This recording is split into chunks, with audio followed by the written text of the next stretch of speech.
Vinicius the Jesus and Levan ChokhelI in the middleweight division. Vinicius the Jesus with 9 wins and 4 losses in the prime of his MMA career right there. Going to be a little bit smaller by 3 inches, but had the same exact reach as Levan ChokhelI. It's a very, very tough one. Levan hasn't had a win in quite a while, getting a weird decision on Conrad Dershka right there, then losing a unanimous on Kyle Krishmer, who's also fighting on the card, whereas his opponent Vinicius the Jesus losing to absolute beast in the Bellator Octagon, or I don't know, is it a Decepticon? I don't know what it's called, but losing to Jaleel Willis and Austin Vanderford, both by unanimous decision.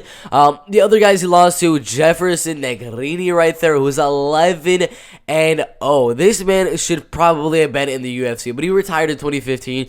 That is the first guy he lost to. Then it was Joaquin Buckley by a split decision. I mean, that is just absolutely insane. Then he joins the UFC, knocks out Impa, Jordan Wright, and Antonio Arroyo. That's another loss of his. Jaleel Willis inside of Bellator right now, and then Austin Vanderford. So all of the losses from Vinicius the Jesus are to absolute beasts. That's really all I gotta say. But Levan ChokhelI is probably gonna have the volume advantage, the cardio advantage, and the chin advantage. Definitely goes Vinicius the Jesus. The striking is pretty even. Again, I'm gonna go Levan ChokhelI ever so slightly in the striking, but I do believe Vinicius could pour on that striking later on in the fight. Early on in the fight, Levan ChokhelI definitely has that striking advantage, and that is where Vinicius is definitely going to be looking to have more of a clinching and wrestling game plan early on in the fight. Later on, once Levan is tired, that's when you start to put on that striking game plan after he's tired with the grappling and wrestling. But overall, early on in the fight,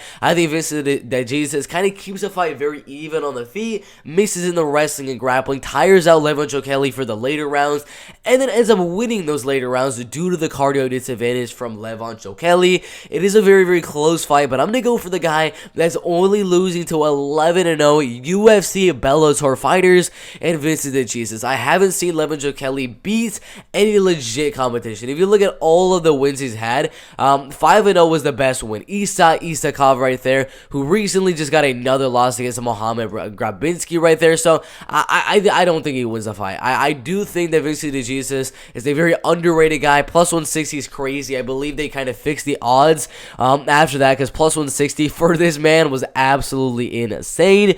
Let's see if I can find it.